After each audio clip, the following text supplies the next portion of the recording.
Hello students, আশা করি তোমরা সবাই ভালো আছো। দেখো, আজকের ফিজিক্যাল সায়েন্সের 751 পেজ করাবো।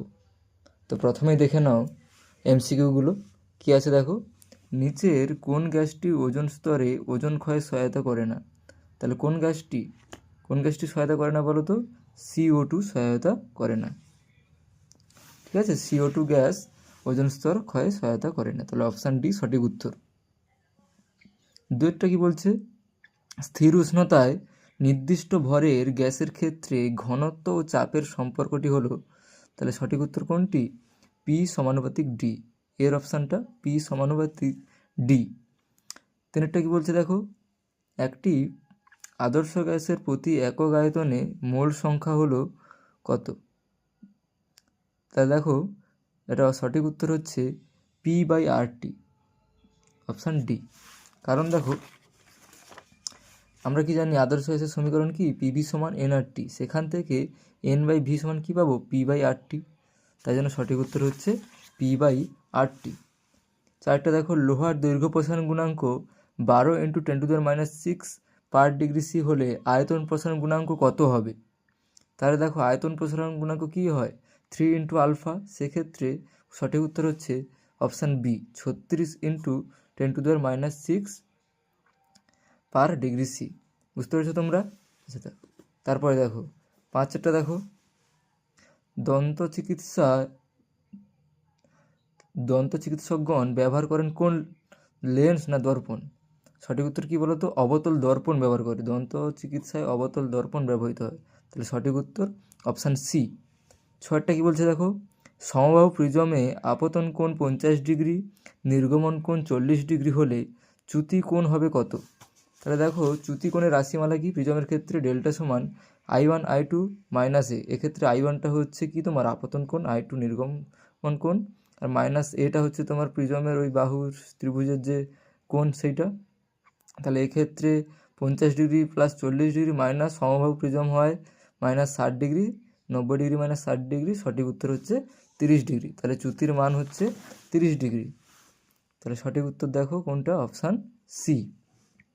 আচ্ছা, আর্থ তারে কী রঙের প্লাস্টিকের আবরণ থাকে? তাহলে আর্থ তারে কী রঙের থাকে? সবুজ রঙের। তাহলে অপশান সি। আরেকটা কী বলছে? দেখো, ডায়নামো নিয়ম বলা হয় ফ্যারাডের কোন সূত্রকে? তাহলে ফ্যারাডের প্রথম সূত্রকে। অপশান এ সঠিক উত্তর। ডায়নামো নিয়ম বলা হয় ফ্যারাডের প্রথম সূত্রকে। আচ্ছা, নয়টা কী বলছে? দেখো, একটি ইলেকট্রনের ভর এম হলে বিটা কণার ভর কত?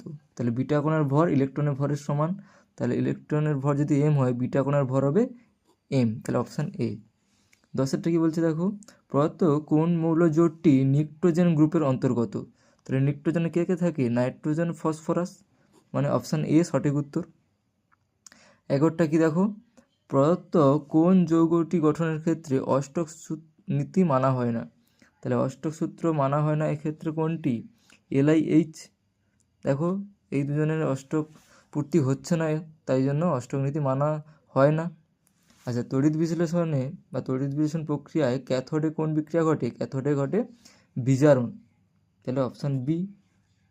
আচ্ছা, নিচের কোনটি আর্দ্র অ্যামোনিয়াকে শুষ্ক করতে লাগে? তাহলে এই ক্ষেত্রে তোমরা অপশানটা ঠিক করে নেবে। অপশান সি সঠিক উত্তর হবে, আর CuO হবে না, CaO হবে। তাহলে সঠিক উত্তর অপশান সি, CaO। তারপরে দেখো 14টা, প্রদত্ত যে ধাতু সংকরে নিকেল বর্তমান সেটি হলো, তাহলে কোথায় বর্তমান বলো তো? জার্মান সিলভারে। তাহলে সঠিক উত্তর হচ্ছে জার্মান সিলভার। 15টা কি বলছে? দেখো, নিচের কোনটি সম্পৃক্ত হাইড্রোকার্বন? তাহলে সম্পৃক্ত হাইড্রোকার্বনের সাধারণ সংকেতটা যা তোমাদের জানতে হবে সেটা হচ্ছে কি? CnH2n+2। তাহলে এখানে এনের জায়গায় যদি 4 বসাই, দেখো এইচের মান 4 2 8 + 10, 4 2 8 + 10, তাহলে অপশান বি সঠিক উত্তর। C4H10 হচ্ছে সম্পৃক্ত হাইড্রোকার্বন। আচ্ছা, তারপর 2 দৈর্ঘ্য দেখো, ফায়ার আইস কি? তাহলে ফায়ার আইস কি? মিথেন হাইড্রেটকে ফায়ার আইস বলা হয়। যেহেতু 1 নম্বরের প্রশ্ন, এটাই লিখে দেবে যে মিথেন হাইড্রেটকে ফায়ার আইস বলা হয়। শূন্যস্থান পূরণ করো। মিথানোজেনিক ব্যাকটেরিয়ায় বিপাক্রিয়ায় মূলত ড্যাশ গ্যাস উৎপন্ন হয়। তাহলে কী গ্যাস উৎপন্ন হয় বলো তো? Methane gas. সংকেতে লিখে দিতে পারো CH4 গ্যাস উৎপন্ন হবে, মিথেন গ্যাস উৎপন্ন হয়। ঠিক না ভুল নির্ণয় করো। অ্যাভোগাড্রো সূত্রে গ্যাসের অণুগুলির আয়তন গণ্য করা হয়, তাহলে এটা ভুল। ঠিক আছে, আয়তন নগণ্য করা হয়, সঠিক উত্তর কী হবে? নগণ্য করা হয়। অথবাটা দেখো, এইচটিভিতে 1 মোল অক্সিজেন পরমাণুর আয়তন 22.4 লিটার, তাহলে এটাও ভুল। কারণ কি বলতো, 1 মোল অক্সিজেন অণুর আয়তন, ঠিক আছে, তাহলে এটাও ভুল। আচ্ছা, চারেরটা দেখো, উষ্ণতার পরম স্কেলে জলের স্ফুটনাঙ্কের মান কত? দেখো, আমরা ডিগ্রি সিতে জলের স্ফুটনাঙ্ক কত জানি? 100 ডিগ্রি সি। তাহলে সেখান থেকে কেলভিনে নিয়ে গেলে পরম স্কেলে ওই মানটা কত হয় বলো তো? 373 কেলভিন সঠিক উত্তর। তাহলে সঠিক উত্তর হচ্ছে 373 কেলভিন। কারণ কি, 100 সাথে 273 যোগ হয়ে যাবে, তাই জন্য সঠিক উত্তর 373 কেলভিন। তারপরে দেখো, তরলের প্রকৃত ও আপাত প্রসারণের মধ্যে সম্পর্ক কী? তাই লিখবে কি, প্রকৃত প্রসারণ সমান, লেখো তরলের প্রকৃত প্রসারণ সমান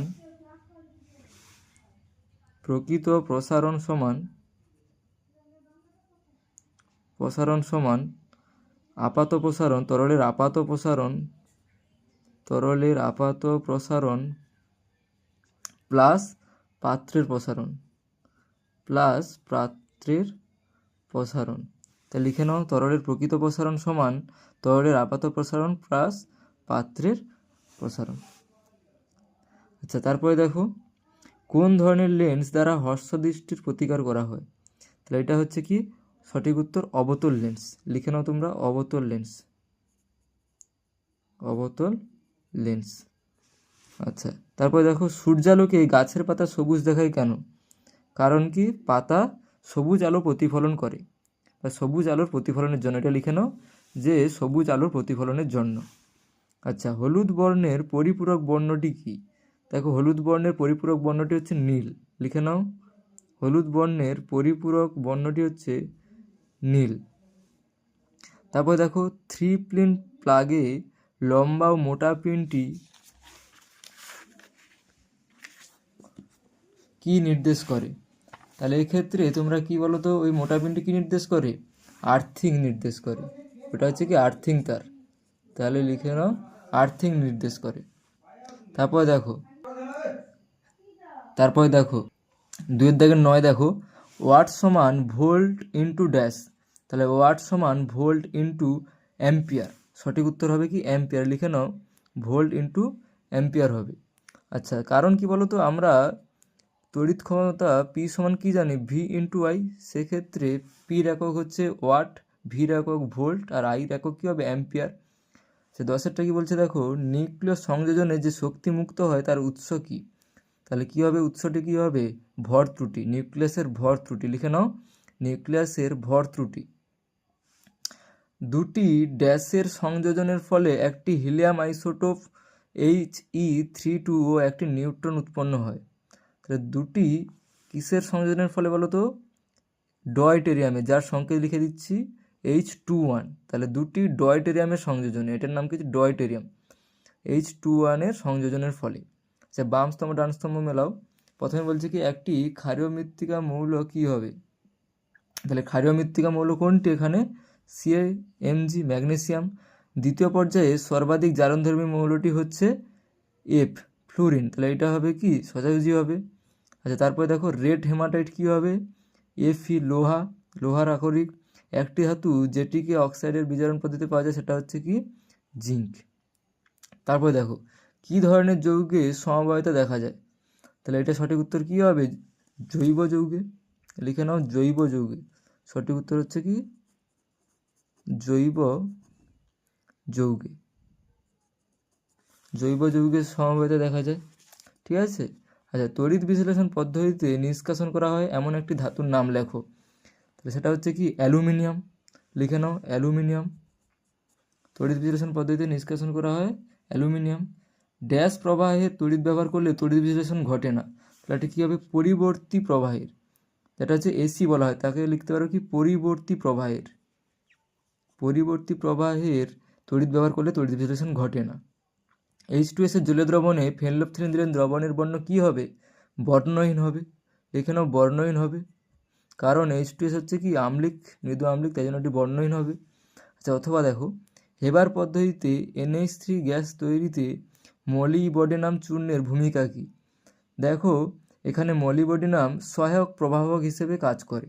এ কী করে, মূল প্রভাবক যে রয়েছে তার সক্রিয়তা বৃদ্ধি করে।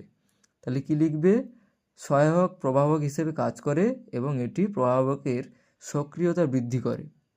ঠিক আছে, 16টা দেখো, ক্যালসিয়াম সায়ানামাইডের আর্দ্র বিশ্লেষণ করলে কি গ্যাস পাওয়া যায়? তাহলে এটা লিখে নাও, অ্যামোনিয়া গ্যাস পাওয়া যায়। তাহলে সংকেতটা লিখে নাও NH3, অ্যামোনিয়া গ্যাস পাওয়া যায়।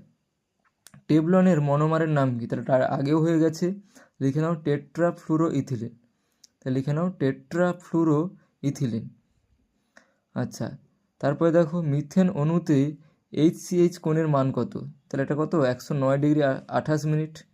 এটা অনেকবার হয়েছে, 109 ডিগ্রি 28 মিনিট। অথবাটা কি বলছে, LPG এর মধ্যে কোন দুর্গন্ধযুক্ত উপাদানটি মেশানো থাকে? এটাও অনেকবার কমন আসছে, আগেও হয়ে গেছে, কি বলো তো, ইথাইল মারকাপটান। এটা আগে হয়েছে। ঠিক আছে, তাহলে পরের ভিডিওতে 2-এর দাগ ও 3-এর দাগ, 3-এর দাগ ও 4-এর দাগ করাবো, যেগুলো হচ্ছে 2 নাম্বার আর 3 নাম্বারের। ঠিক আছে, তাহলে ভিডিও ভালো লাগলে তোমরা অবশ্যই সাবস্ক্রাইব করে চ্যানেলটা সাবস্ক্রাইব করে দেবে এবং কমেন্ট করবে, যেটা বুঝতে পারছো না কমেন্ট করবে, শেয়ার করে দাও বন্ধুদের। ঠিক আছে, রাখছি।